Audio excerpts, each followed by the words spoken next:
தமிழகத்தில் நிலம் வாங்க விரும்புவோருக்கு மிக முக்கியமான சட்ட மாற்றம் குறித்து தகவல் வெளியாகியுள்ளது.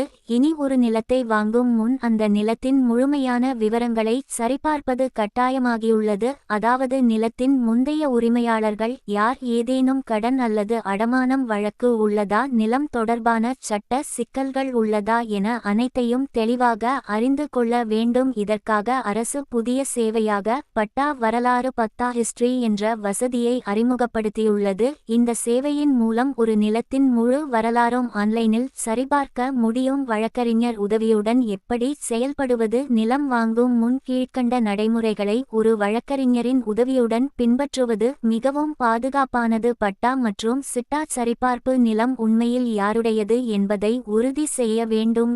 என்கம்பரன்ஸ் சர்டிபிகேட் பெறுதல். குறைந்தது 30 ஆண்டுகளுக்கான வாங்கி கடன் அல்லது அடமானம் உள்ளதா பார்க்க வேண்டும். பட்டா வரலாறு ஆய்வு. நிலம் எத்தனை முறை கைமாறியது, யாரிடம் இருந்து யாருக்கு சென்றது என்பதை சரிபார்க்க வேண்டும். நிலுவை வழக்குகள் உள்ளதா, நீதிமன்ற வழக்குகள் அல்லது அரசு தடை உள்ளதா என்பதை வழக்கறிஞர் மூலம் கண்டறிய வேண்டும். விற்பனை ஒப்பந்தம் சேல் அக்ரீமெண்ட். சட்ட ரீதியாக பாதுகாப்பான ஒப்பந்தத்தை வழக்கறிஞர் தயாரித்து தருவார். பதிவு அலுவலகத்தில் சரியான பதிவு. அனைத்து ஆவணங்களும் சரியாக உள்ளதா என உறுதி செய்து பதிவு செய்ய வேண்டும். கவனிக்க வேண்டியது: இந்த நடைமுறைகளை பின்பற்றாமல் நிலம் வாங்கினால் பின்னர் சட்ட சிக்கல்கள் ஏற்பட்டு பெரிய நஷ்டம் ஏற்படும் அபாயம் உள்ளது. பட்டா வரலாறு சேவையை பயன்படுத்தி ஒரு திறமையான வழக்கறிஞரின் ஆலோசனையுடன் செயல்பட்டால் நிலம் வாங்குவது பாதுகாப்பாகவும் பிரச்சனையில்லாமலும் இருக்கும்.